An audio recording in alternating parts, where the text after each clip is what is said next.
येई माझ्या ओठी नाव भीम गौतमाच येई.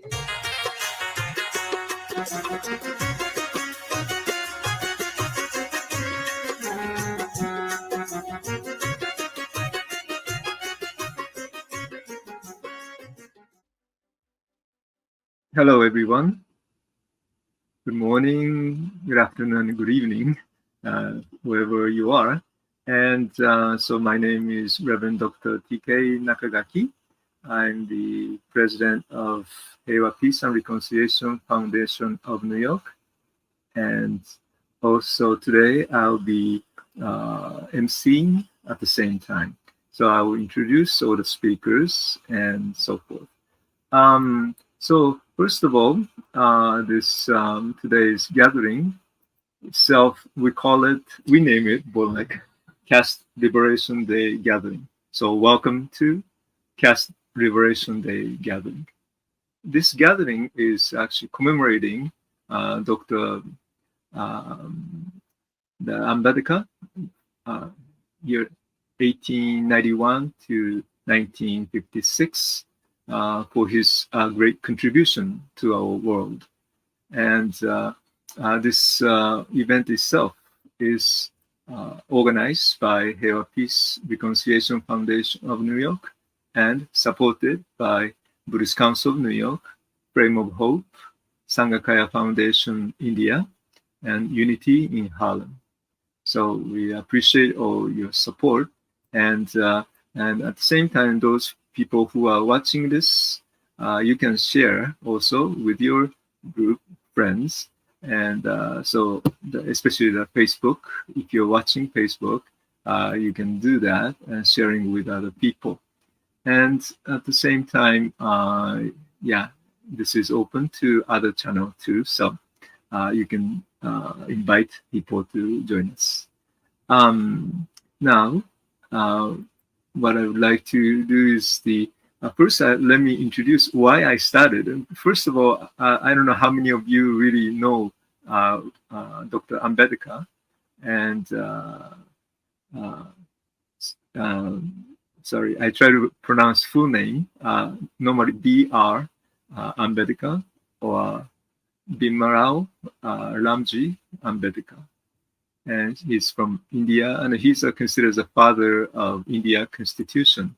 So he's a very well-known person in India, but yet somehow not known to our society like the United States and in general. And so it is in a way for me, I'm from Japan, and one of the most known person in Japan is Prince Shotoku.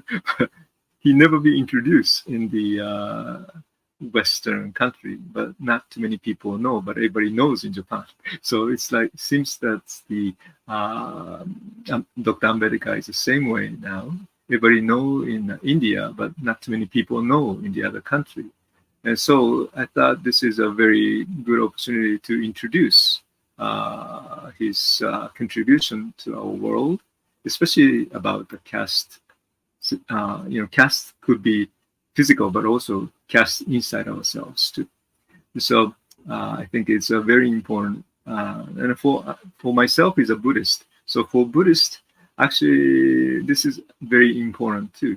Especially when I study Buddhism in Japan, the Buddhism in India is gone, meaning destroyed and never be there. But then I didn't know much at all for there's actually India Buddhists. Buddhists other than India, there are many Buddhists. But then after I have association with Venerable Prashil, Ratna Gautama, who is a president of Sanghakaya Foundation, and he came to New York a couple of times before. So I was speaking, and then last year in November, finally, I went to India. India, what I mean is the Nagpur area. I went to the India before for the different parts, like the Buddha's life parts, the Buddha Gaya, and Grumbini, and all those Kushinagar and so forth. But yet never been to the Nagpur, India this time. And Venerable Gautama, I mean, Prashil, introduced, well, guide, took me to various places, and he spoke about Ambedkar, and then so such a detail and how much of the contribution he did. And of course, one of the most remarkable things happened for the Buddhist appearance. One point is Dr. Ambedkar became Buddhist, and so he has a big conversion day with his followers. Like, well, not exact number, I'm not sure, but 500,000 people together converted to Buddhism. And then at the same time, that's liberation of the caste. So which happened in the on October 14, 1956. Well, as you can see, today is October 14. So that's one of the reasons that I decided to organize this, and also let more people know, so that we can learn from wonderful things that Dr. Ambedkar did. And also, one thing I wanted to add, this another reason is also I happened to be introduced to the Hollywood movie, actually called Origin, in March this year. And in there, I guess it's the first time probably introduced Dr. Ambedkar to the public, or many different ways. Of course, this particular Origin is dealing with the discrimination, caste prejudice, bias, and all those things. So anyway, I hope you will enjoy, or seriously think of those idea of caste. And before we begin anything, so I would like to introduce life history of Dr. Ambedkar. So about 10 minutes or so, we'll have a video about him, so you can learn who he is, and that itself should be very beneficial. So and then this video itself is given this time by Dr. Ambedkar International Mission. So I thank you for make it short as AIM. And so thank you very much for AIM for let us use the video.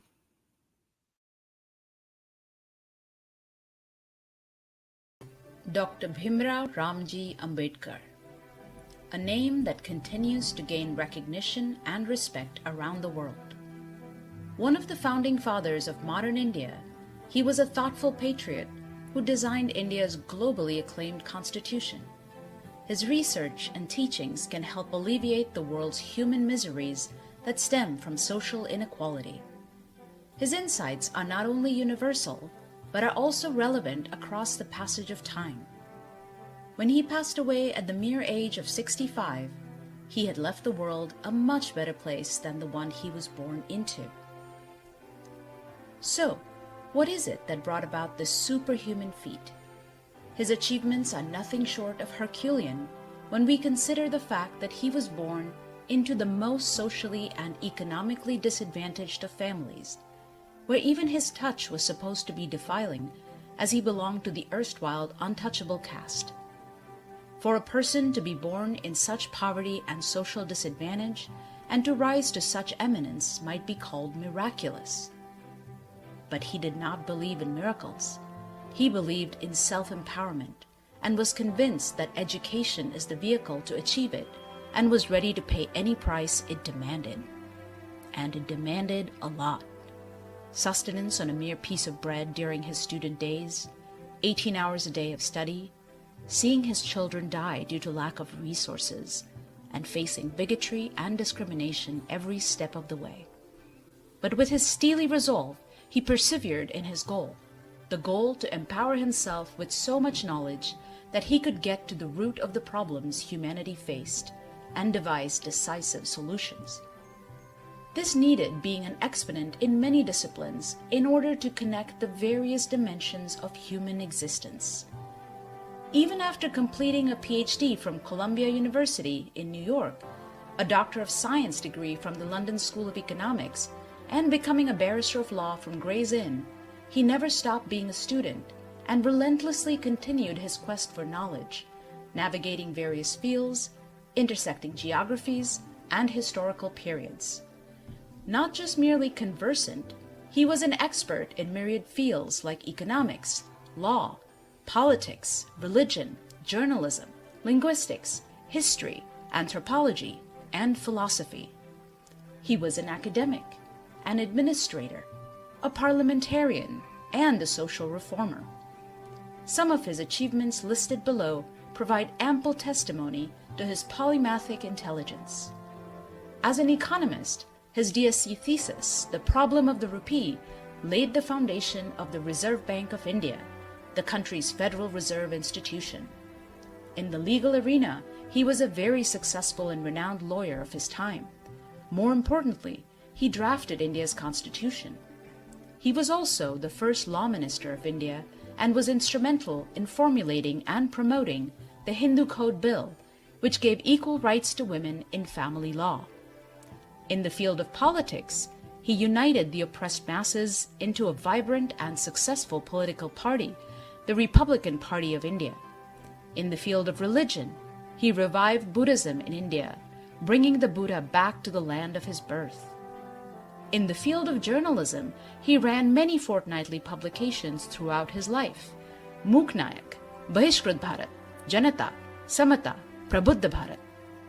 As an administrator, he formulated labor laws and undertook water projects to connect rivers and generate electricity in pre-independent India during his tenure as the Public Works Department Minister.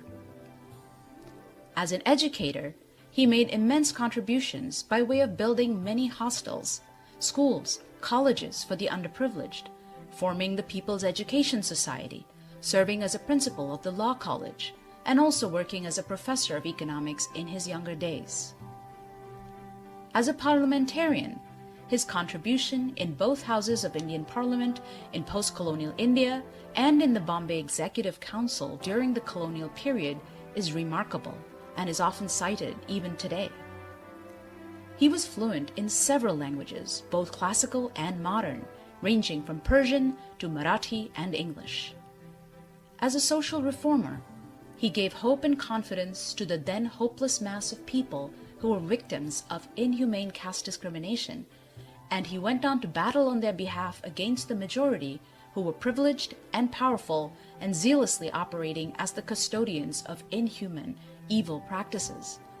This was indeed a David and Goliath contest.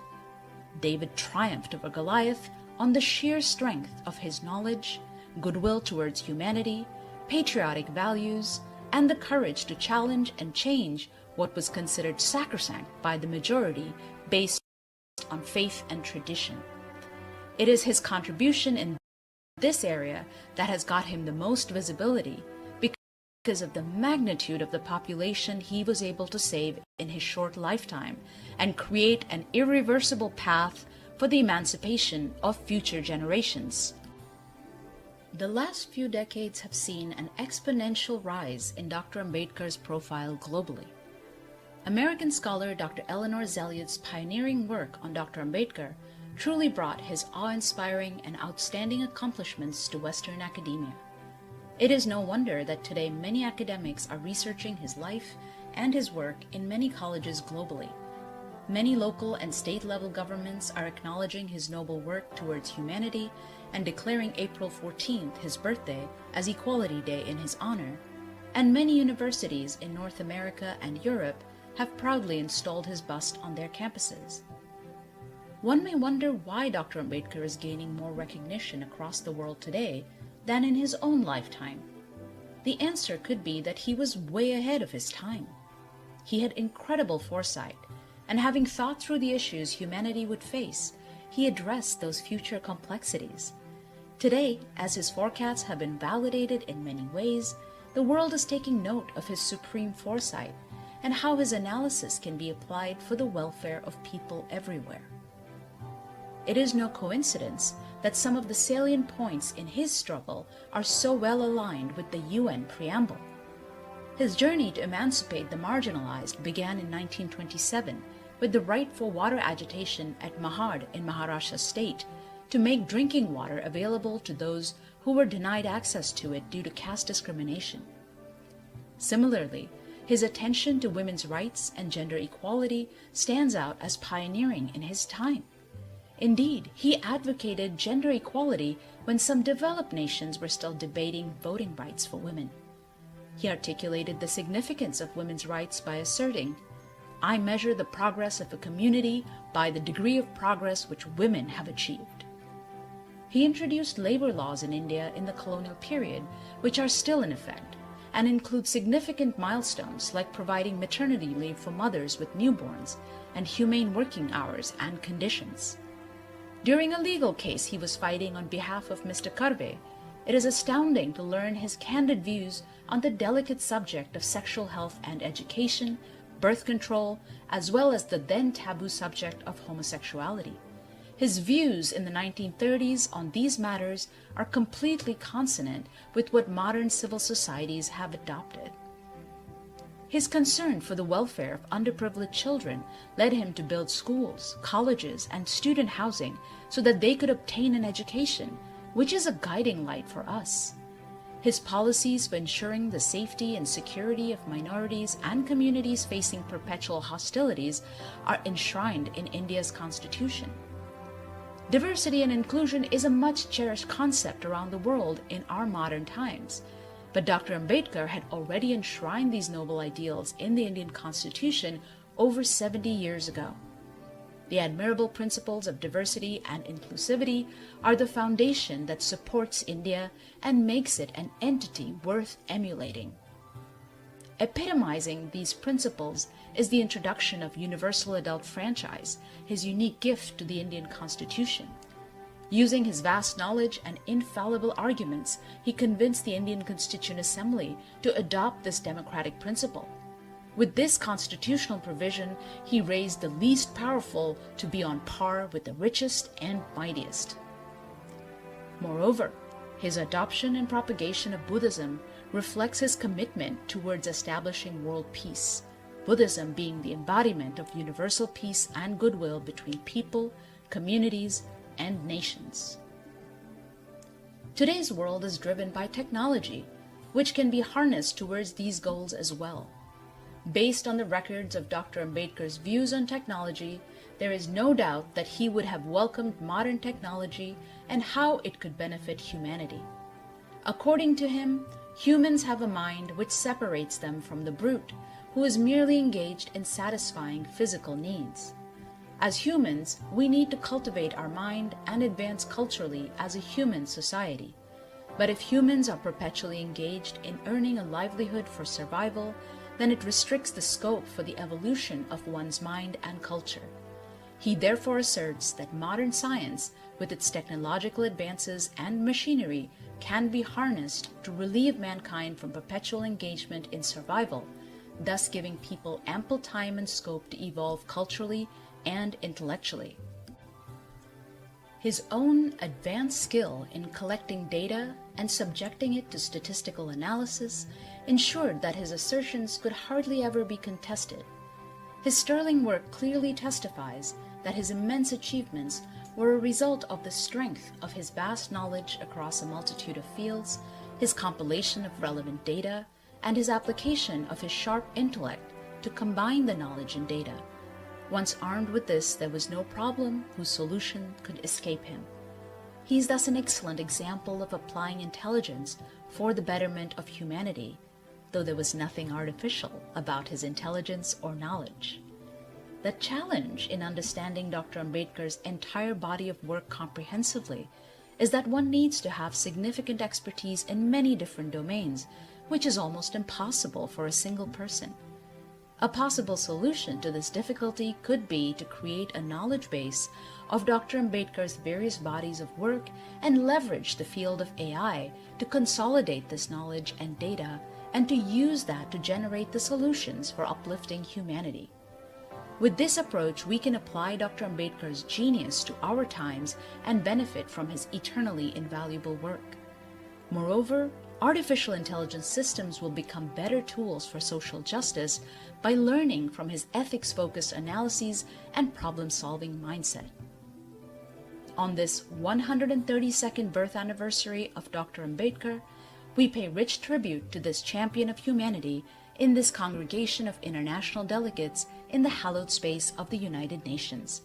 We look forward to working with its various agencies and allies to implement Dr. Ambedkar's invaluable thoughts and teachings on the betterment of human societies and establish equality across the globe.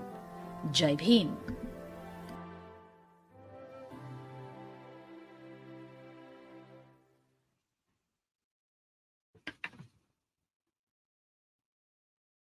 Thank you very much. I hope you enjoyed the film.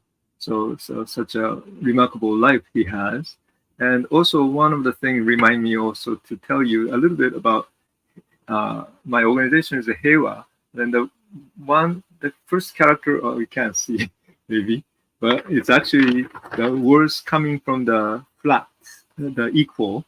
And then the Japanese character Heiwa is actually the first one is a balance. So the equality that we're talking about. So essence of the peace really begin with the idea of equality. Without the equality idea or no discrimination or no caste or freedom from the caste, there's no peace. So for our sense, that especially also inner peace is also very important to have equality, equanimity type of way and a balanced way. And so that's the mind that you want to have.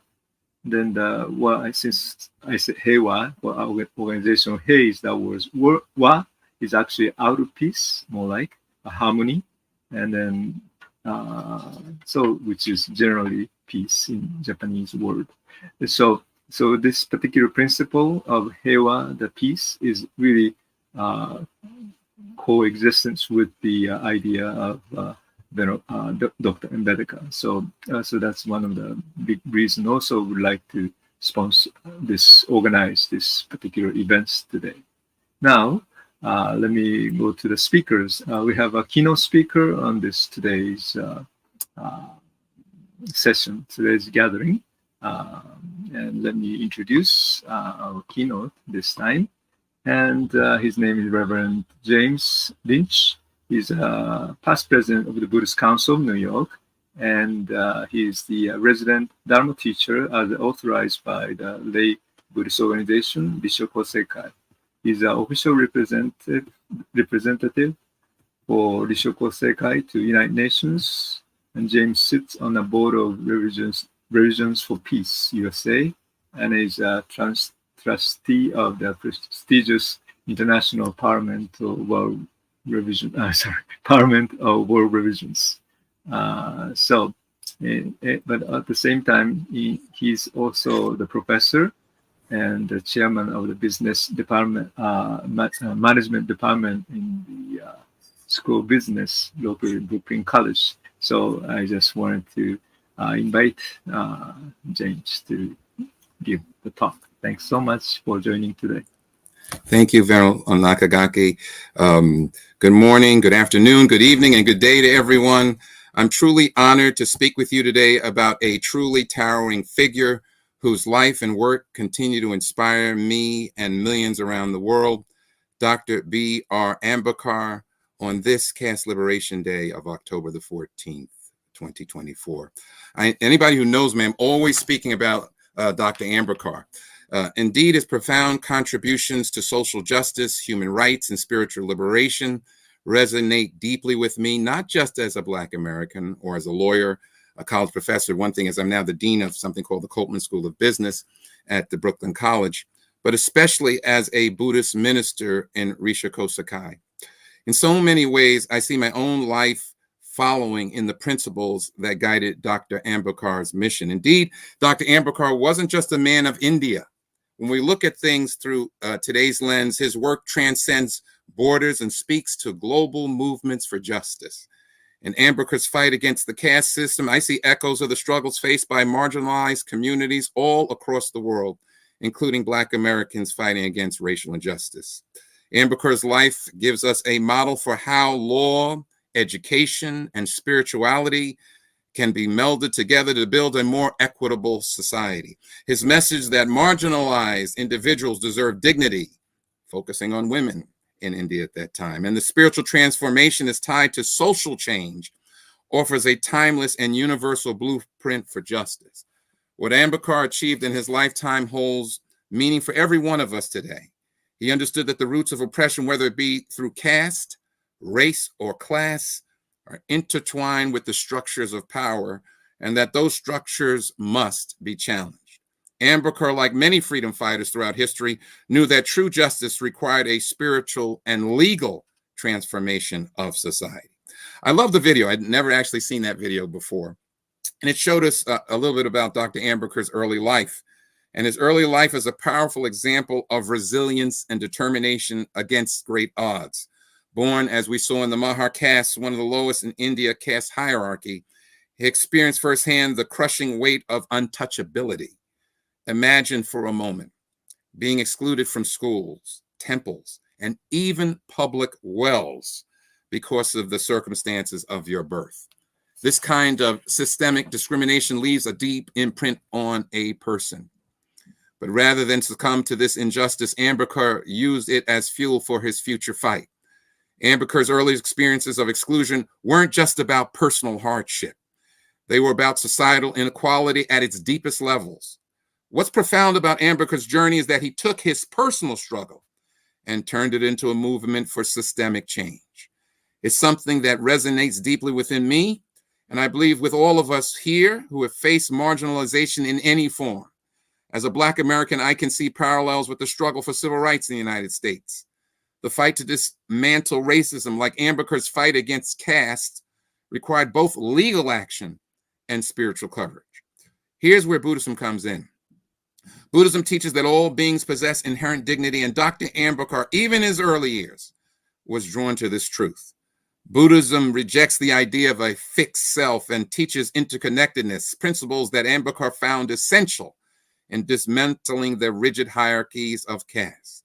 His life reminds us that the structures of oppression are built on the illusion of separateness, and it's only when we recognize our shared humanity that real change can happen.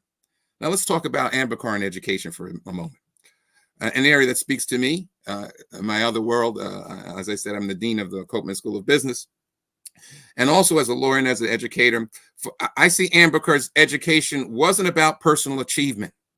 It was about liberation. He believed that the key to transforming society lay in the power of knowledge. Despite facing severe discrimination, Ambedkar went on to study at some of the world's most, quote, prestigious institutions, Columbia University in the United States and the London School of Economics, respectively. What's incredible about Ambedkar's pursuit of education is not the barriers he overcame alone, but the vision that he developed along the way. His studies in law, economics, and political science gave him a global perspective on justice and equality, something we need today. He understood that the fight against caste oppression in India was part of a larger global struggle against all forms of societal inequality. As an educator myself, I find Ambedkar's belief in the transformative power of education especially inspiring. He knew that education was a way to challenge ignorance, dismantle hierarchies, and empower the oppressed. This mirrors the Buddhist teachings as well. Buddhism holds that wisdom, true wisdom, comes from the breaking through of illusions that keep us trapped in suffering. Just as Ambedkar saw education as a tool to free people from the mental and societal chains of caste, Buddhism teaches that the cultivation of wisdom is key to overcoming ignorance and transforming society. When Ambedkar returned to India after his education, he didn't come back quietly. He returned with a mission to bring justice to millions of Dalits who had suffered under centuries of caste oppression. His legal training and global perspective equipped him to fight for the rights of the marginalized, not just through mere words alone, but through dynamic action. Indeed, one of the most significant early moments in Ambedkar's campaign for Dalits' rights was the Mahad Satyagraha in 1927, where he led a movement to assert the rights of untouchables to drink water from public tanks. Something as basic as water was denied to Dalits because of their caste. Ambedkar used this campaign as a direct challenge to the inhuman practices of the caste system. What's really remarkable about Ambedkar's leadership is how he combined legal strategies with social activism. He didn't just fight in courts, he mobilized people. He showed the world that the fight for justice was not just about changing laws, but about changing hearts. One of Dr. Ambedkar's greatest legacies is his role as the chief architect, as we saw in the video, of India's constitution. Indeed, this wasn't just a legal document for him. I want to point out it was a manifesto for a just society. In drafting the Constitution, Ambedkar enshrined the values of equality, liberty, fraternity, ensuring that the new Republic of India would be built upon the foundation of social justice. It is important to recognize how groundbreaking this was. Ambedkar didn't just write the Constitution for India. If we think about it, in modern terms, he wrote a constitution for the world. The principle he's embedded, abolishing untouchability, securing fundamental rights, and ensuring affirmative action for the oppressed were revolutionary. They challenged centuries of entrenched discrimination and offered a legal framework that could be a model for a human rights movement globally. And I want to turn my brief remarks, not so brief, to the Caste Liberation Day. On October the 14th, as the video said, in 1956, Dr. Ambedkar and hundreds of thousands of Dalits converted to Buddhism in an act of spiritual liberation. This event, now known as we know, Caste Liberation Day, was a bold and revolutionary rejection of the oppressive caste system. By converting to Buddhism, Ambedkar made a statement. Liberation is not just about legal rights, but about spiritual freedom and recognition. This movement and moment resonates with the core of Buddhist teachings, that suffering is rooted in ignorance and attachment, and that true liberation requires us to break free from the false identities that society often and all too often imposes upon us. And I also want to say this, Ambedkar's embrace of Buddhism provided the spirit foundation for his fight for equality. He believed that true justice wasn't about changing laws. It was about how we see each other. His teaching on equality and human dignity aligned with Buddhism's basic belief about the inherent nature and dignity of everyone. He once said, I measure, as we heard in the video, I measure the progress of a community by the degree of progress by which women have achieved. If we think about it, women are still suffering under the burden of poverty all around the world. Ambedkar's rejection of the caste system through his conversion to Buddhism was a revolutionary act. Ambedkar's decision was a powerful reminder that spiritual and social liberation are inexorably intertwined. I also want to say this, I'm going to cut out some things because I'm mindful of the time. Ambedkar saw the teachings of the Buddha as a powerful vehicle for both personal and social liberation, as I said. He knew that the fight for the Dalit liberation could not be waged through political or legal means alone. It needed a spiritual foundation. The teachings of the Buddha, which emphasizes compassion and the rejection of ego, became central tenets to Ambedkar's vision for a new society. He believed by embracing Buddhism, Dalits could reclaim their humanity and their dignity, and that the entire society could be reformed through these principles. In many ways, Ambedkar's contributions to Buddhism are as significant as his contributions to law and politics. He brought Buddhism into the modern era, showing that his teachings could be applied not only to individual enlightenment, but to collective liberation. Ambedkar's commitment to education was a means of empowerment. Go here to the end. And I want to just close up with these final things because I had a lot to say, but I want to cut it out because I'm mindful of the clock that's in front of me. Dr. Ambedkar's life and work extended far beyond the confines of India's borders. I want us to remember that. His contributions to social justice, human rights, and spiritual liberation have left a legacy that resonates globally, particularly within the Buddhist traditions in India and the surrounding community. Ambedkar showed us that law, education, and spirituality are not separate paths. They are one. They're interconnected by forces that can bring about profound social change. As we reflect on Ambedkar's legacy, we must recognize that his fight for justice is far from over. It is our fight. Around the world, systems of oppression, whether they take the form of caste, race, gender, economic equality, sexual expression, still exist. Ambedkar's message is clear. True liberation requires us to fight these systems at every level, legal, social, and spiritual, by any means necessary. His embrace of Buddhism as a tool for social transformation offers a powerful example of how spiritual principles can be used to address the deep-rooted causes of injustice in our world today. In closing, let us remember Ambedkar's final words to the Dalit community upon their conversion to Buddhism. My final word of advice to you is educate, agitate, organize, have faith in yourself. These words are not just a call to action for the Dalits of India. They are a call to action for all of us. We must continue to educate ourselves and others, to agitate against systems of oppression, to organize for justice, and to have faith in our collective ability to create a more just and compassionate world. Thank you so much.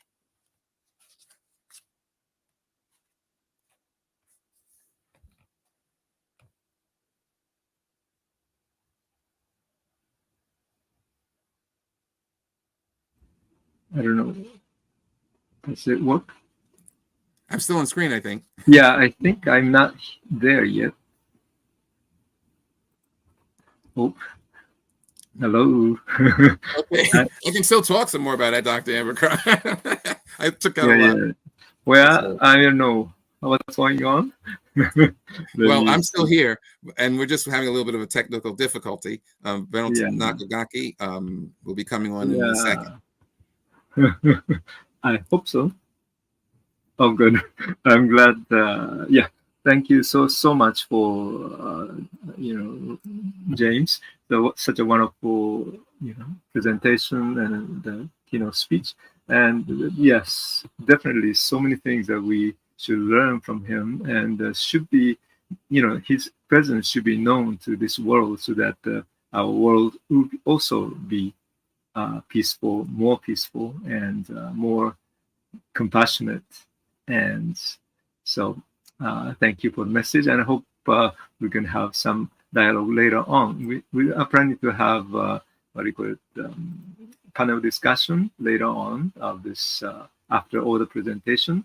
So I'm sure the people might have some more questions and comments. Please ready for that. So thank you, James.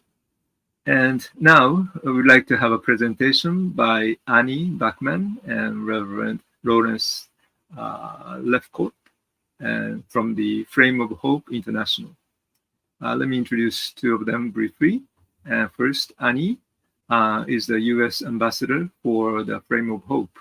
She developed an early interest in holistic health, Eastern medicine, and world peace.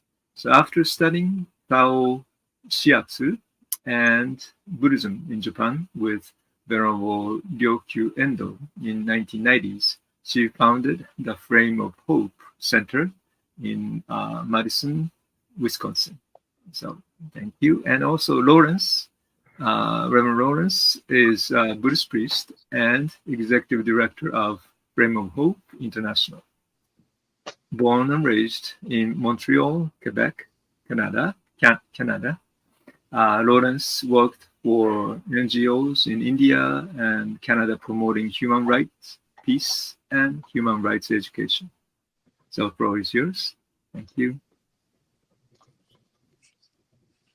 Thank you. Thank you, Reverend TK, and also Reverend James Lynch for that fine introduction. Lawrence and the Flame of Hope and myself are really happy to be here to honor Dr. Ambedkar and this I think, first annual Internet Caste Liberation Day. So thank you for having us. I'd like to share a little bit about the Flame of Hope and also our pilgrimage with the Flame of Hope in India, in which part of it was in Nagpur and Mumbai, where we learned a lot about Ambedkar and his life and his work. I think I'll go ahead and put the slides up to continue speaking here.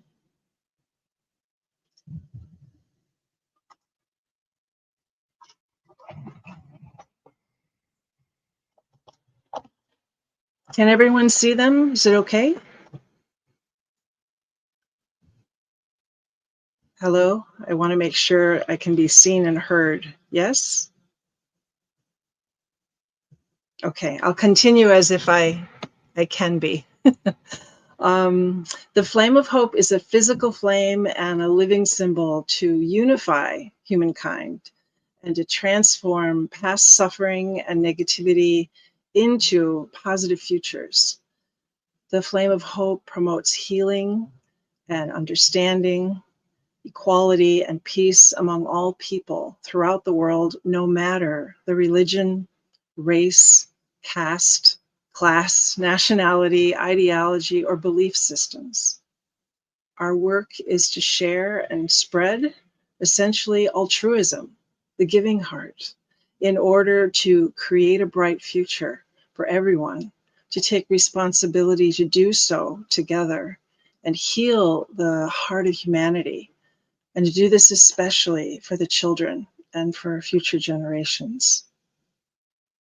The Flame of Hope, as you can see here in this first slide, has unified so far 15 of the most historic and sacred flames in the world, including the embers of the atomic bomb in Hoshino, Japan, the peace light of Bethlehem, which is the birthplace of Jesus, the peace flame in Lumbini, Nepal, the birthplace of the Buddha,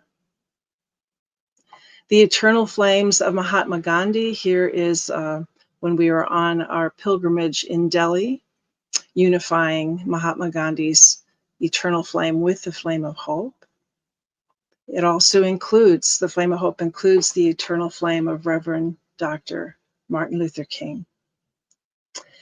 And the Flame of Hope, you may know, also invites people to add their prayers and wishes into the flame. And so far, there are 400,000 prayers and wishes that the Flame of Hope holds. And we travel around the world with all the flames and all the prayers and wishes of the people.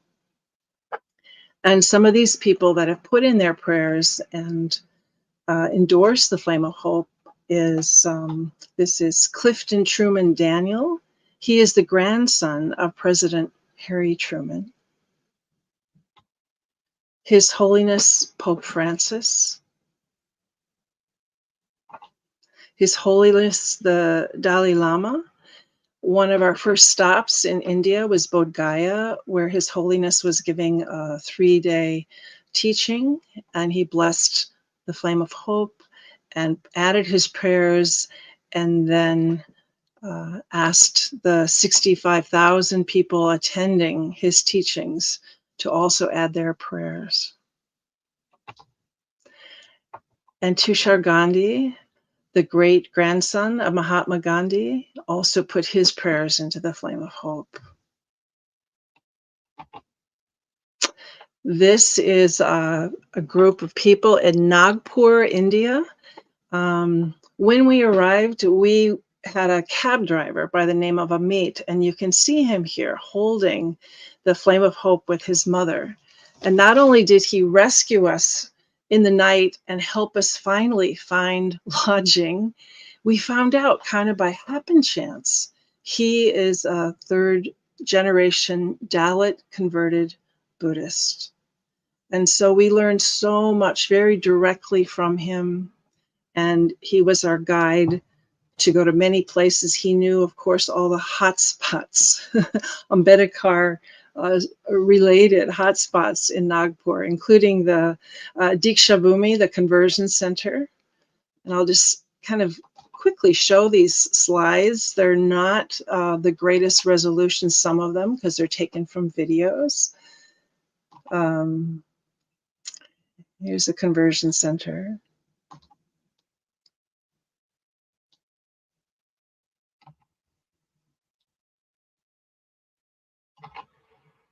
There was an exhibit of Dr. Ambedkar. Here are his parents. And this is his conversion day with his wife and followers.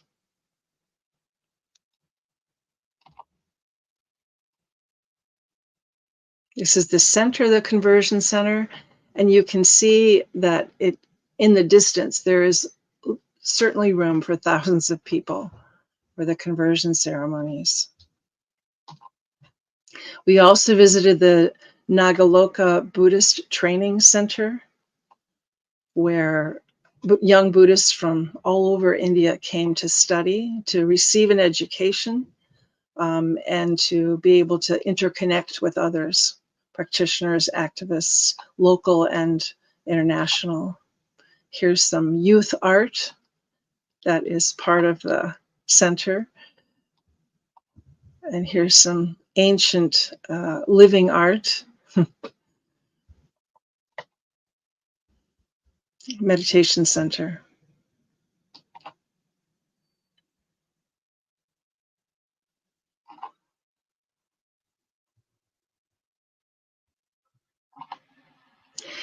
Here we now are in Mumbai, and we were just really grateful to be able to connect with a number of descendants of Dr. Ambedkar. This is his grandson, Bhimrao, and with his grandfather watching on, you could say, adding his prayers for the world into the flame of hope.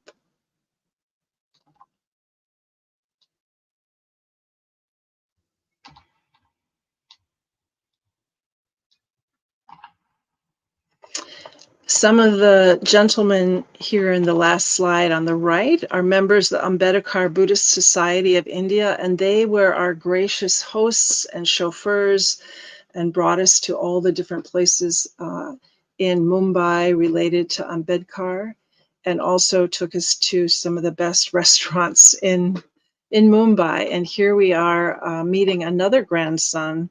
This is Anandran Ambedkar and his son Aman.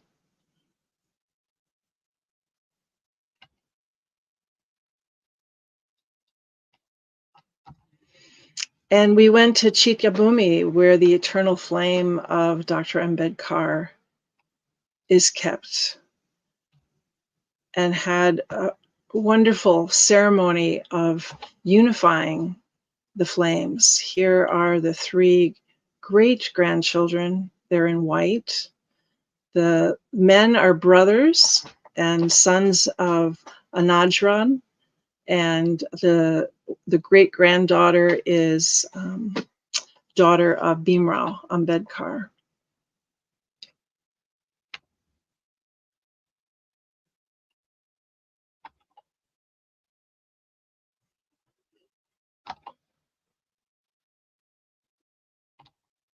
This is inside Chityabhumi before the unification ceremony of Ambedkar's eternal flame added into the flame of hope. So the spirit of Ambedkar and of all of the ones who have eternal flames are part of the flame of hope. Here are the great-grandchildren with their uncle, another grandson of Dr. Ambedkar. This is Prakash Ambedkar. And each of the great-grandchildren put their prayers and wishes for the world into the flame of hope, the support of many around them.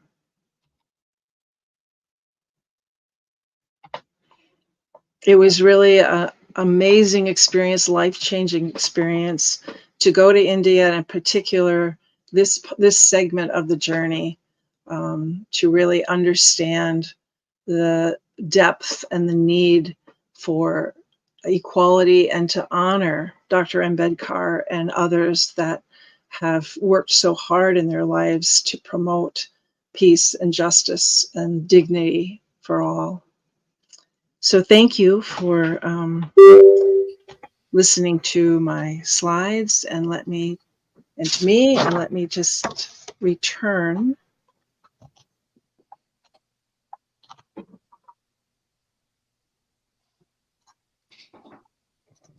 here and introduce again Lawrence Lefcort, our Executive Director, Flame of Hope, and Ambassador Flame of Hope from Canada. Thank you, Lawrence. Thank you, Annie, for that wonderful presentation. So we would like to give all of you watching present an opportunity to add your prayers and wishes into the Flame of Hope, which is right here.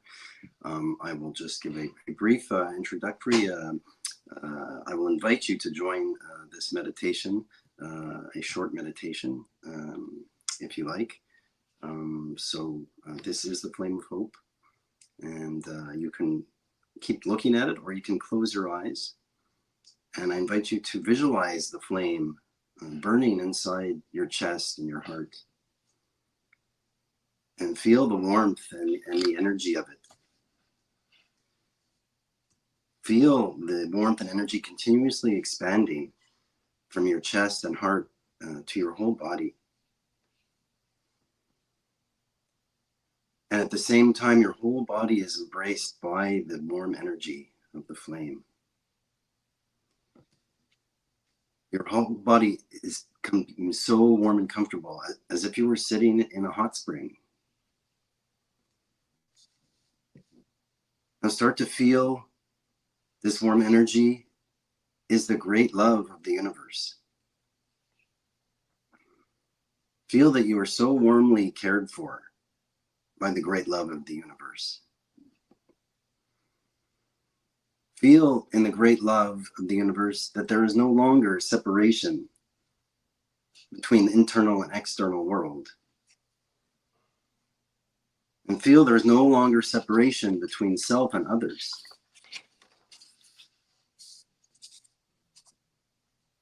Now feel the warmth of the great love is starting to melt your body and your heart. And now, while you are embraced by the great love, you are receiving unification from the great spirit of the universe, from God, from the divine. As you are receiving this unification of the great spirit of the universe, pray for the happiness of the people around you. You start to feel even more embraced by the great love as you do this. Now expand your prayers for the happiness of all the people on the planet. The warmth you feel deepens and increases. And now expand your prayers for the happiness of all sentient beings in the whole universe. What you feel is only the unification with the warmth of the great love and the infinite great spirit of the universe. And finally, I'd invite you to add any other prayer or wish you would like to add into the flame, either silently or verbally. So I'll just give 20, 30 seconds of silence for anyone to do that right now. Please go ahead.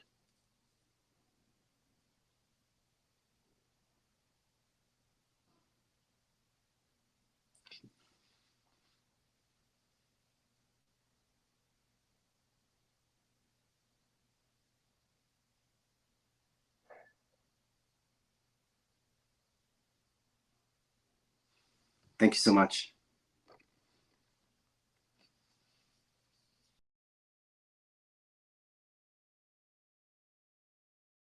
Voice is not here. Okay. Thank you so much. Yeah, both of you, wonderful presentation. And the frame, I hope, may those flame of hope will be, burning each one of us, each to all of the people in the world.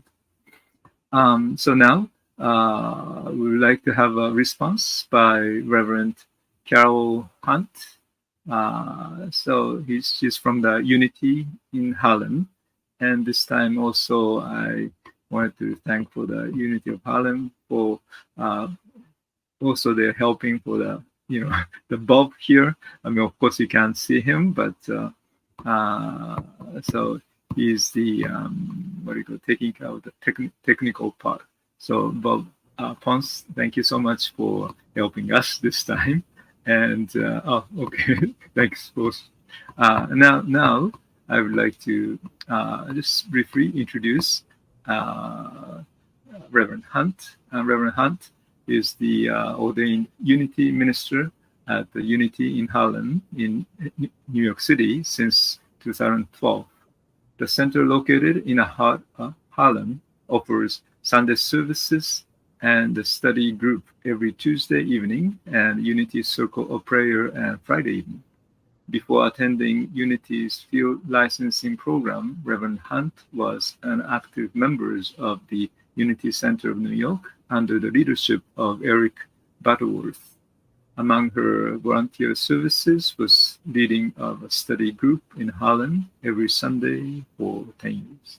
So, Dr. Carol Hunt, thank you and welcome. The stage is yours. Thank you, Reverend TK, and hello, friends. Before I get into my formal remarks, I would like to share the larger Unity movement has a publication titled The Daily Word. The word for today is inclusion. I could not help but think how appropriate this word is, not only for what we are talking about, but also for this group that has been brought together. It is the manifestation of the whole idea of inclusion in terms of race, different spiritual expressions and religions, and as well gender. So we are demonstrating what inclusion is all about: oneness with no separation, that we are all one. And I just thought that word for today really speaks to what we are here and all about. It is a privilege and honor to share with you in honoring Dr. Ambedkar for his historic role in the revival of Buddhism in India and the eventual elimination in law of the caste system.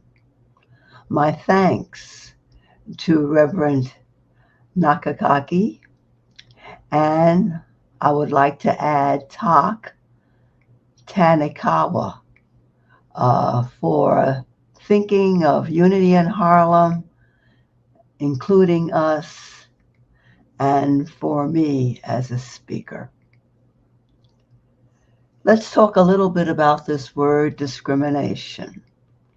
Humans, you and I and others, have the power to discriminate. And it comes with awesome privilege and responsibility. We can decide to be unjust or prejudicial against a person because of their race, ethnicity, age, sex, or disability. Or we can do the exact opposite. Use our discriminating power to choose what is more or most desirable. In Unity, there is a word I find helpful in understanding why humans are willing to use this ability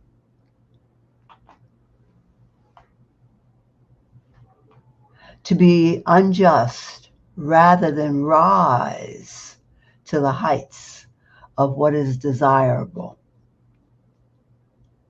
That word is consciousness. Consciousness. It is often said, life is consciousness. I define consciousness as what is outpictured in my daily world. From the moment I wake up and see all that is around me, to the people I meet, to the food I eat, to the unexpected encounters, all that surrounds me every day is a result of my consciousness. My consciousness is the result of how I think. Thinking is my tool to understand what others say and what others do. When I witness myself and others using the power of discrimination without intelligence, I remind myself that from a spiritual perspective, we are all fully human and fully divine. Oh, I know it does not appear that way, but I remind myself of this. This means I can choose to express the full range of the human side of my nature, which can be pretty ugly sometimes. However, when I decide to choose intelligently from the divine side of my nature, how wonderful it can be for myself and other people. According to their level of consciousness and to their thinking, humans discriminate one way or the other. India and the United States use different tools to express prejudice and unjust actions against their people, but achieved some of the same results. I am not an expert on the caste system, but to be referred to as an untouchable must have had the same long-term effects as African Americans being called slaves. Because India is a homogeneous race of people, the caste system had to create different stratas for the system to work. In the United States, the immediate difference between the dominating ruling body and the slave was color. Both systems created classes of people who lived with no self-esteem, none or limited education, none or few civil rights, constant harassments and victimization, fear for their very life. The list could go on and on. Most of these deliberate and intended forms of prejudice have continued from one generation to the next. And so the cycle continues. We live in the midst of these cycles continuing.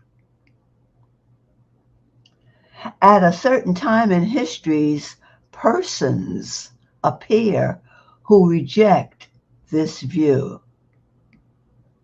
One of those persons is who we honor today.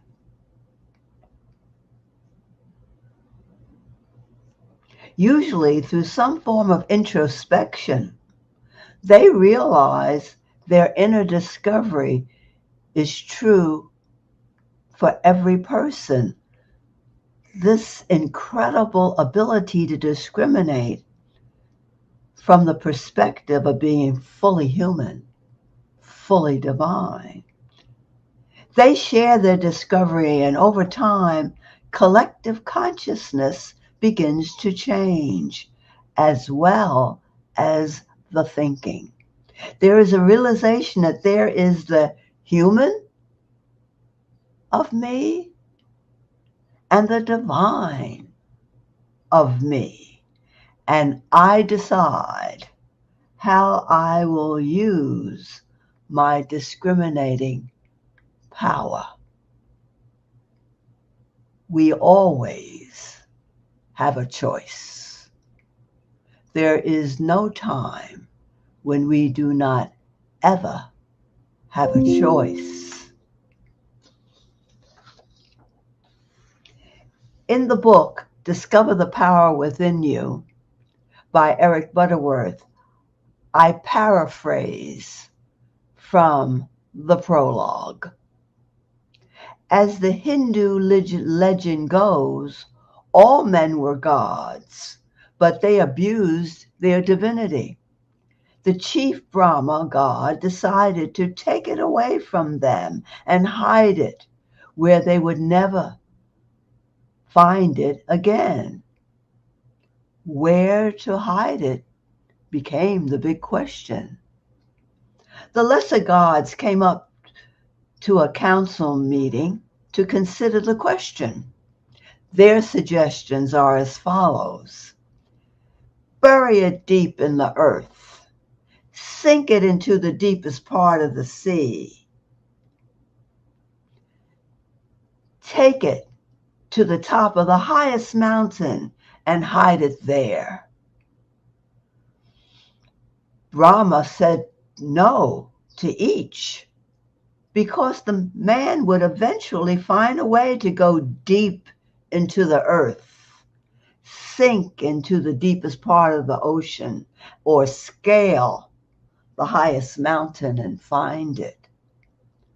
The lesser gods gave up and said, "We do not know where to hide it, for it seems there is no place on earth or in the sea that man will not eventually reach."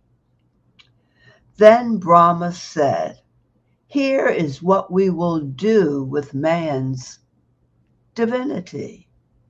We will hide it deep in man himself, for he will never think to look for it there."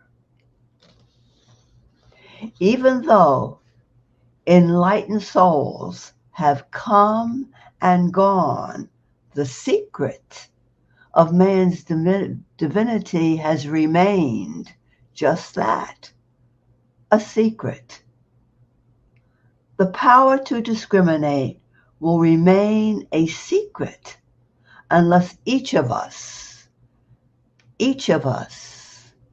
you and me and the countless people on the earth, shares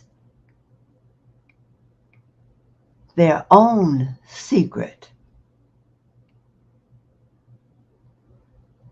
their divinity.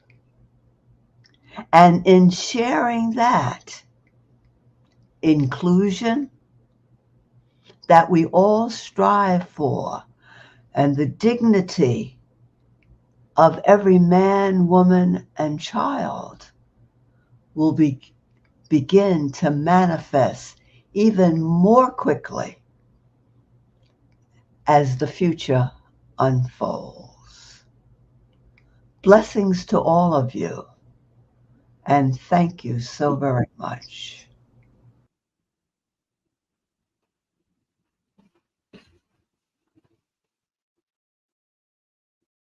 Oh, okay. So thank you so much for sharing your thought.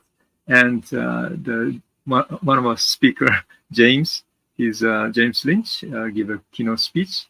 Actually mentioned his grandmother was a Unity member.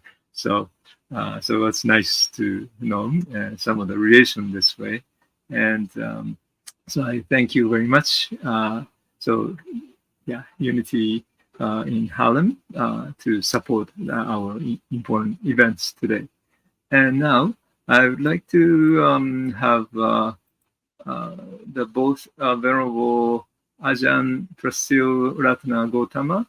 He's on a video, and Milind Thamke, and so he's a supporter of the Sanghakaya as well as the AIM, Dr. Ambedkar's international mission. So I'm thinking, so since the Milind is here, so maybe can I ask him to go first, and then I will show, since the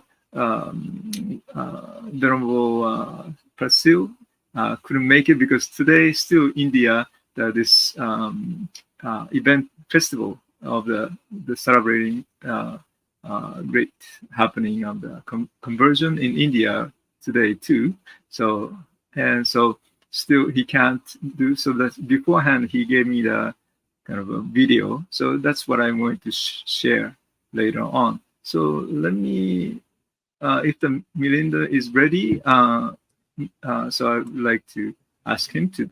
Milind Thamke is a board of director of Dr. Ambedkar International Mission, and he's originally from Nagpur, India, now live in New York.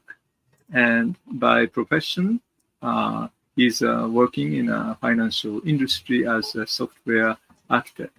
He's part of AIM since its very early days in USA back in 2003. He and his family are fully dedicated to elimination of the caste. So, and at the same time, maybe if it's okay, I will introduce Venerable Prashil. The video will be followed after Milind. So Milind, if you can give the cue till you're finished so that video can start. Absolutely. So Venerable Ajahn Prashil Ratna Gautama is the president of the Sanghakaya Foundation in India and is an international peace activist.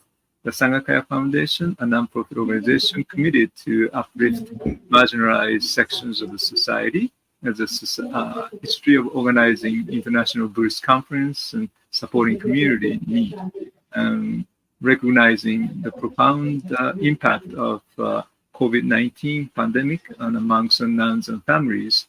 The foundation has provided essential supplies, medical equipment, financial assistance. In response to ongoing challenges, foundation is constructing old age home, meditation center, and healthcare center in Logham. I don't know how you pronounce Kalmeshwar, Nagpur, and it is called Compassion Project. So Milinda may also touch upon this part. So that's why I wanted to introduce the foundation, Sanghakaya Foundation as well. And so we wanted to have some voice from India at this part of the end of this session. So thank you. Yeah, floor is yours. Yeah, thank you so much, Reverend Nakagaki. Warm greetings to all of you and a big Jai Bhim to everybody.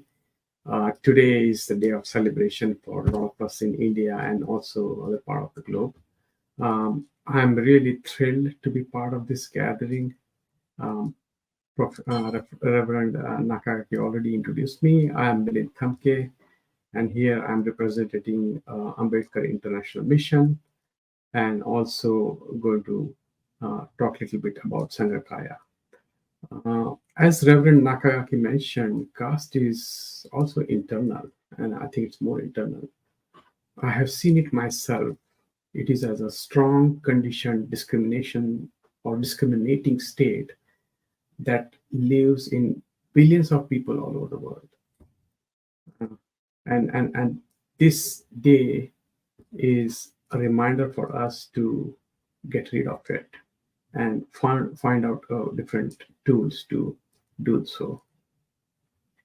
I have been involved with AIM since its early inception in USA back in 2003.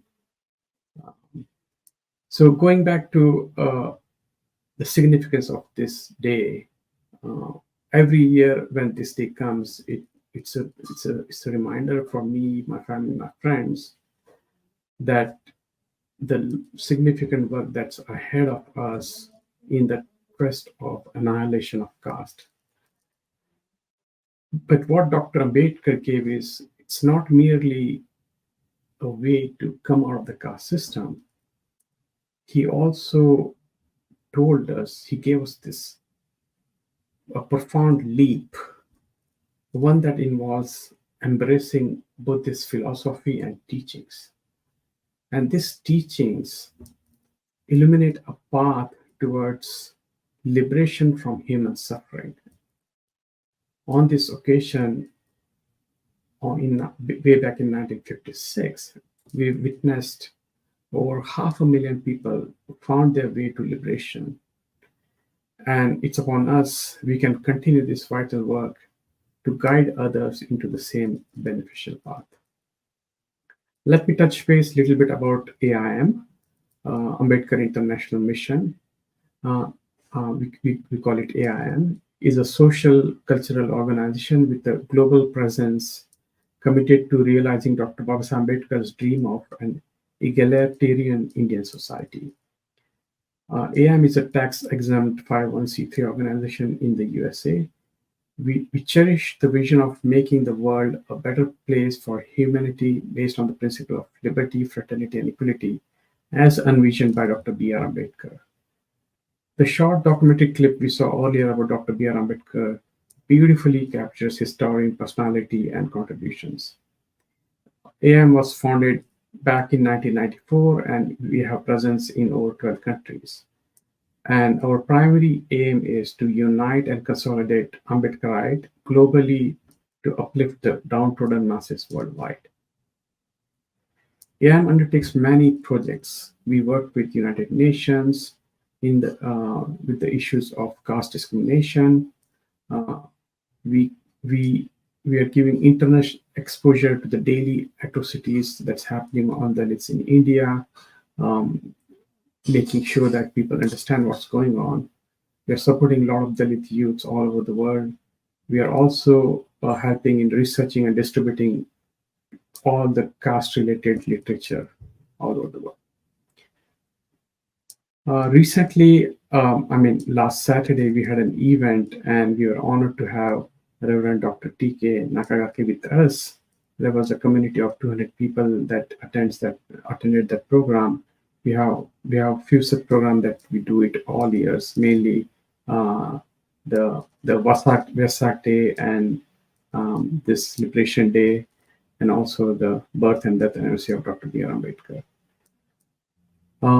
Now let me just speak a few words about Sanghakaya Foundation. AIM is very thrilled to be the part of the Sanghakaya Foundation and are highly impressed with the ambitious compassion project that's undergoing back in near Nagpur. It's a true example of engaged Buddhism. They are not only trying to build the replica of original Mahabodhi Vihara that's a light for so many other Buddhists all over the world, but at the same time, we are also building an old age home for monks and nuns, especially during COVID time and even before COVID time and in future. Most of the monks and nuns, they rely on, they don't have any wealth, they can't carry any money with them, a lot of them, and the only way they could survive is with the help of others. And this is the great help that's the Sanghakaya Foundation is doing. I think meditation center can offer tranquility and spiritual nourishment for many, and a well-designed old age home can ensure comfort and championship during their later years. So, to this cause, we would like to appeal everybody to donate towards this project. I think we can show the poster where the donation can go, there's a State Bank of India. You can directly donate to the Sanghakaya Foundation via their account number and IFSC code, and also You can also donate in USA via Venmo or Zelle or PayPal. You can get more details at AmbedkarMission.org. And all your donation you're making here is going to be tax exempt, as it's a 501c3 charitable organization. With that, I congratulate all of you again for this day, and such a happy day for me to meet all of you and hear from you, your valuable talk. Jai Bhim. Thank you. Now we can go back to the video from Prajan Prashil. Namaste, Namo Buddhaya, and Jai Bhim to all of my Dhamma friends. So this is the Venerable Bhante Prashil Ratna Gautam. I'm the president of Sangakaya Foundation. I belong to Nagpur, India. So, and Venerable Nakagaki is honorary president for this organization. And we are doing some charity activities, and we are organizing some camps, and recently we are working on the project.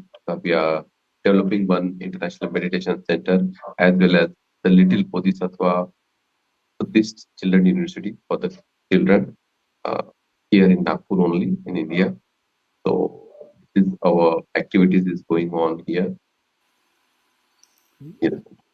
Can you possibly describe how this festival is happening in a city of Nagpur? Yeah. Yeah. So, all my Dhamma friends, as you know, this 14th October. It's very important and very pious day for us, for all the new Buddhists, we can call, because in 1956, our great leader, his name is Dr. Babasaheb Ambedkar, who studied in America, Columbia University, who studied in London School of Economics, and he has done his LLB and barrister also.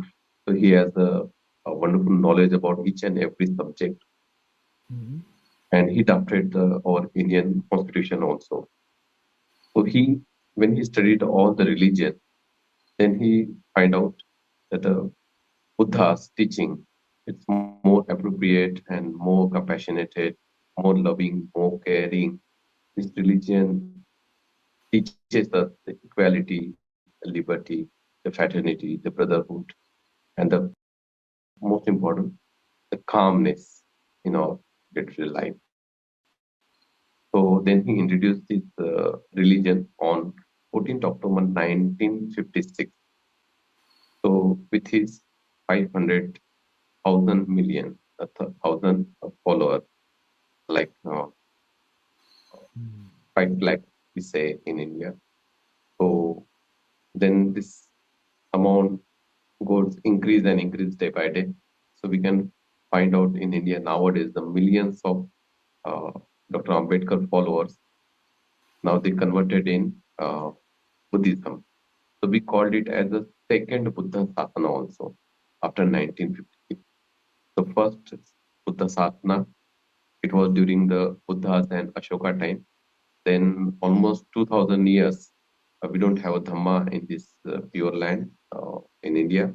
Then on 14th of October 1956, exactly 2500 years before, then our Bodhisattva Dr. Babasaheb Ambedkar, he revived the Dhamma again in this holy land with his followers. So I am also from his community, and many monks, you can call it 98% monk who lives in India. So they are belong to Dr. Ambedkar community, especially from the Theravada. And we are propagating the Buddha's teaching through the meditation, through the compassionate action, through the metta, through the loving kindness. So we are spreading this Dhamma, and we would like to eradicate the caste system from India, and we want to establish compassionate values, the good values in the Indian society. Yes. So, for the Sanghakaya Foundation that you have is also following the Dr. Ambedkar's the first step, and you maybe you can tell us how do you how your activities and so forth. What do you call it? But I understand you always, of course, Ambedkar too. Basically, education is a very important way to liberate people too. And so you have a lot of different projects and helping others for the compassion. Those things, the remarkable thing that you try to do for the community. So maybe you can also introduce what you're doing and your activities and what's your focus on activities. Yeah. So Sanghakaya Foundation is also doing lots of activities to propagate the knowledge of Buddha, the Buddha's teaching, how we can live peacefully, how we can live compassionately, how we can live brotherhoodly in India, not only in India, across the world. So we organizing some seminar conferences. Last time, Nakagaki also he visited one conference which we organized in the birthplace of our present Prime Minister Narendra Modi's. It's called Vadanagar in Gujarat. So we organized. So Venerable Nakagaki also visited on that time. Then we visited Hachi also. So we are doing conferences. Then we are doing some charity work like the underprivileged students and marginalized people. We providing them like medical facilities. We are providing them some financial help. We're providing them food kits, and we are helping them for the education and for the healthcare. And especially we take care of the monks and nuns in their tough time. The monks and nuns, they don't have anyone take care. So our organization, they take care of them.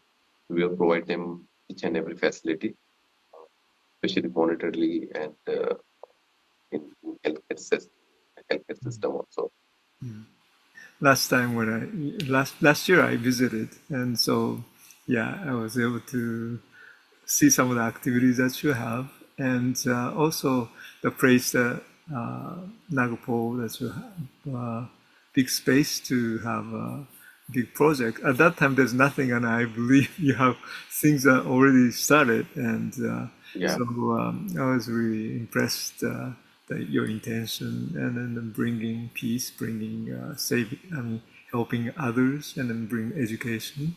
That's all important, and then to bring the peace in your mind and then society. And so how's the project is going right now? So Venerable, from last 10 months, the project is going on, and more than 5,000 square feet. The work is going on. So most probably in 2 months, in a couple of months, we are going to inaugurate the entire project for the society. So very fastly, in 1 year, we develop this entire project very fastly. So on the first phase, we are going to inaugurate. Then later on, the work is will going on because insufficiency of fund. So we are raising some funds. I'm also asking you to raise some fund for this project, because this project is very important.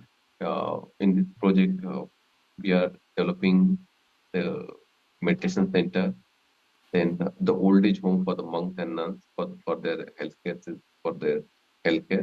Then third is we are establishing the Little Bodhisattva Buddhist Children University.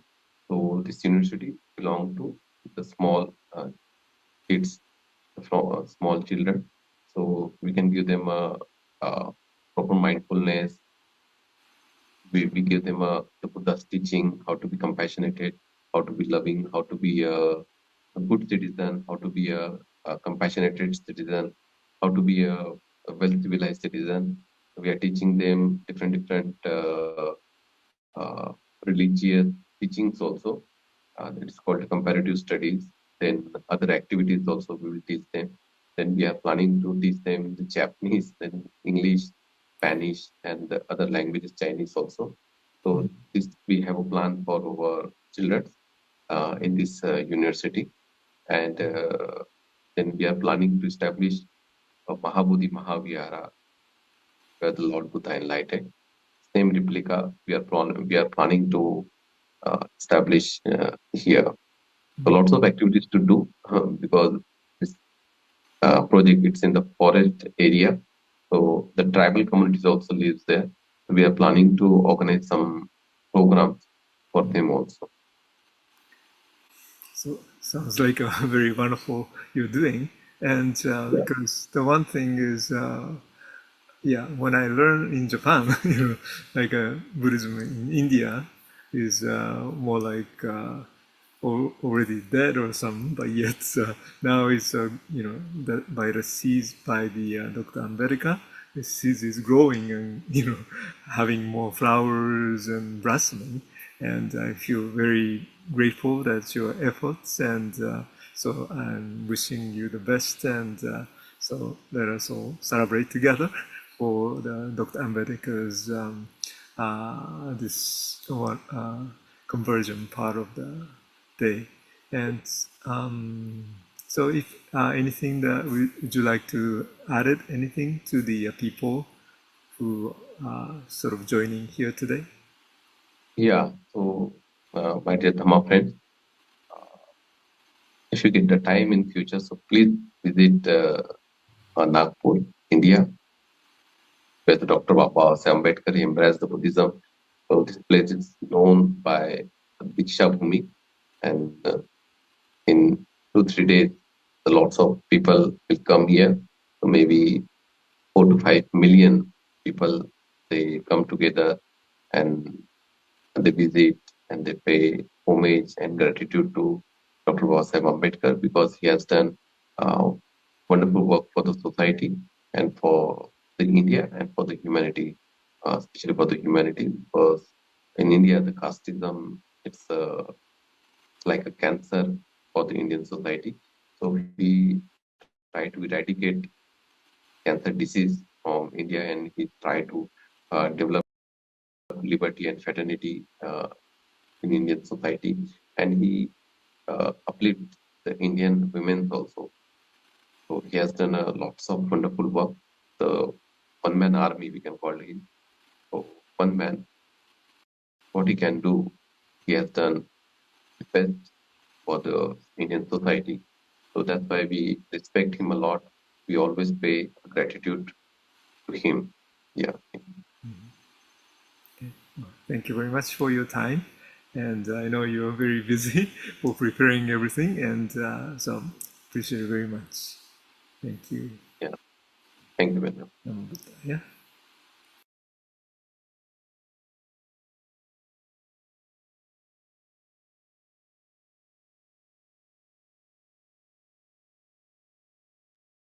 Yeah, this is I guess project, the Compassion Project 2024 to 2025. So that's what they have been correcting the monies, and also, so if so I would like to mention this since they have been always active. They mentioned about COVID time too, so we actually work together. We send some of the help to them too. So it's very what do you call it? Hopeful organization to be able to do good things for community. So I hope this information, that will be providing for you. If you are willing to help them, that would be great. But it's something that worth using the money for. Sometimes we use millions of dollars for the weapons, but this is the more like really human need of bring compassion and love and wisdom and comforting. So, okay, so thank you very much for sharing, and Dr. Venerable Prashil, and also I know the Milind has to leave now, so we don't have too many people here today. But so I know the time is also running out too. So instead, maybe we can just share, or if you like to say anything, that's fine. But maybe since I know the busy work, today's a Monday too, but I don't know, today's supposed to be a holiday, right? And then also this is indigenous day too, holiday. So which is something new, but also something connected to this part, because Native Americans also here has some difficult times too, and so that's reminds somehow, not just Native American, but both other countries as well. So these are something that maybe you can be mindful of this. And then I'm actually very glad to choose the name Caste Liberation Day for this event. And I think we have so many wonderful thoughts and also thought-provoking, talks. So I appreciate very much. And so as I said, maybe not much of time. So maybe if you like to, first of all, add it to anything you forgot to say this, but you have to say this at this point. So maybe start from that, and then maybe if we have time, we have some. If you have any questions to the other speakers, maybe you can do that too. So shall we start? I guess the people who speak. So first, maybe James, if you have. Okay, thank you again, Venerable Nakagaki, for arranging to have this wonderful gathering, and it was so great to see the Flame of Hope by Annie and to hear from Reverend Carol. My mother was, my grandmother was a unity minister, so I always love hearing that approach. And I used to go to Eric Butterworth. There was Reverend Barker, who was actually at the same time Eric Butterworth. So I was at Reverend Barker's church at the same time, so that Eric Butterworth was going in New York. But I wanted to say that I think that what Ambedkar represents going in the future here, the world's really one world now. We've reached a critical mass.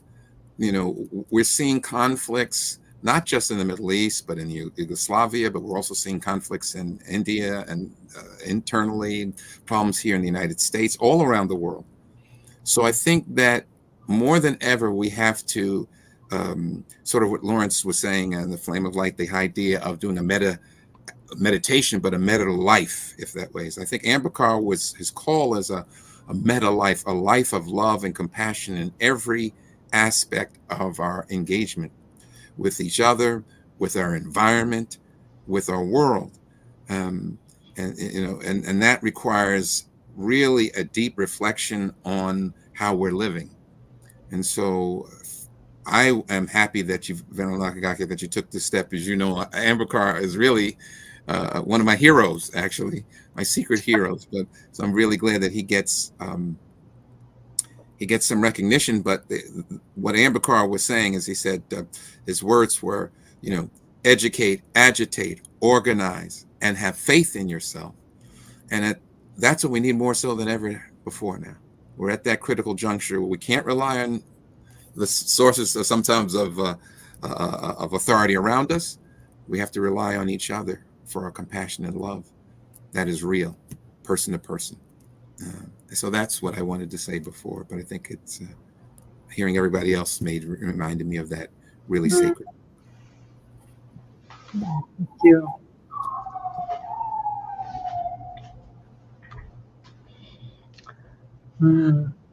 Yeah, thank you.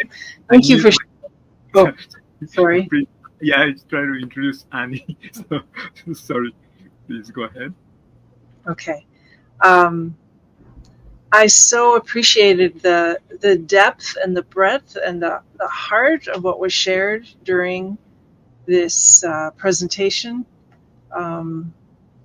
I learned more, and I feel much more inspired,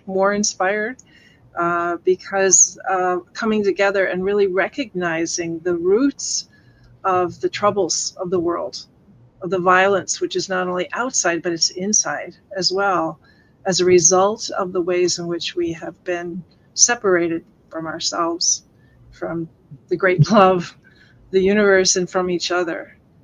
And I'll just say one plug, if I will, for the movie Origins. Have you seen it?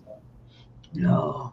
Oh, it's Reverend TK Nakagaki recommended it to me as we were coming into this event, and it is so well done. It's the story of a Black American woman who made the connections between racism, slavery, anti-Semitism, and what led to the Holocaust in World War II, and the caste system. And she mentions and praises Ambedkar for his work.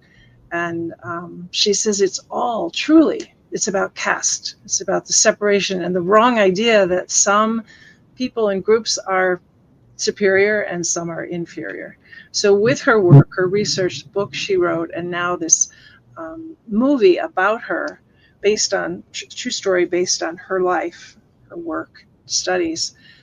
It's available. You know, I believe it's Amazon, or maybe it's another one. But I highly recommend the movie Origins.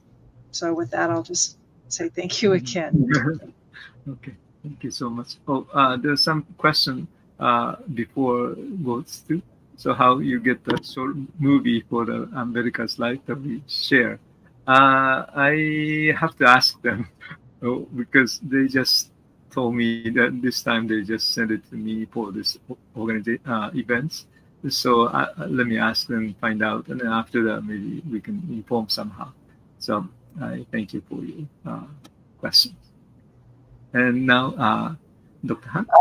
Well, I would just like to say that I neglected to thank everyone at the end for what I had heard up to that point, and now at the end, and I join in the whole idea of being educated and enlightened and becoming knowledgeable about the lives of people that have been they have one lifetime and they manage to touch so many major areas of existence.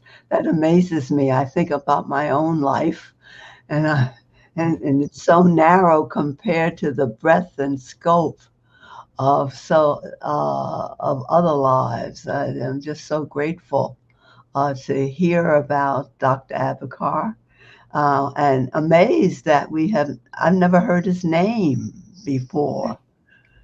And, you know, the only person we all know without exception is Mahatma Gandhi, you know? Why is that, I ask? So I am just so grateful to the experience and hearing so much. It takes my mind back to year ago, 2 years ago, to the Parliament of World Religions, which I had the opportunity to go to for the first time, and it was wonderful. And the blending of all of us together, as today, you know, speaks to our oneness, our humanity, and that we are one in the universe. So thank you, Reverend TK, and thank you to everyone. Thank you so much for everyone too. Yeah, because one thing well, this week somehow is very interesting for me. I mean, good weekend. Well, good. I mean, today is a holiday too, right? So everything somehow works out very well. Yes. And one thing I wanted to inform is for me, Heiwa Foundation will also do the peace ceremony in Hiroshima and Nagasaki Day. And then, as you probably heard, but then so the October 11th, the Nobel Prize was given. So Nobel Peace Prize was given to Hibakusha Japan Hidankyo, who is atomic bomb survivors, the organization in Japan, and they have been doing like a grassroots, kind of a way to bring in the peace, and then no more Hiroshima, no more Nagasaki, no more wars, and so much tragedy shouldn't be happen to anybody else. And so that's simply, when you have a suffering, they do deep suffering, then they feel like, they don't want to have that suffering to other people. Instead of, oh, yeah, I have to revenge or something, let the other people, suffer more or something. That's an ill idea, I think. And so instead, the Hiroshima part, Nagasaki part is always keeping all those voices to the people. And so somehow Noble, committee recognized them. And so I was very happy to hear that announcement. And because one of the reasons I've been able to do this Heiwa Foundation and so forth is that thanks to them, Hibakusha, their energy and their pure mind.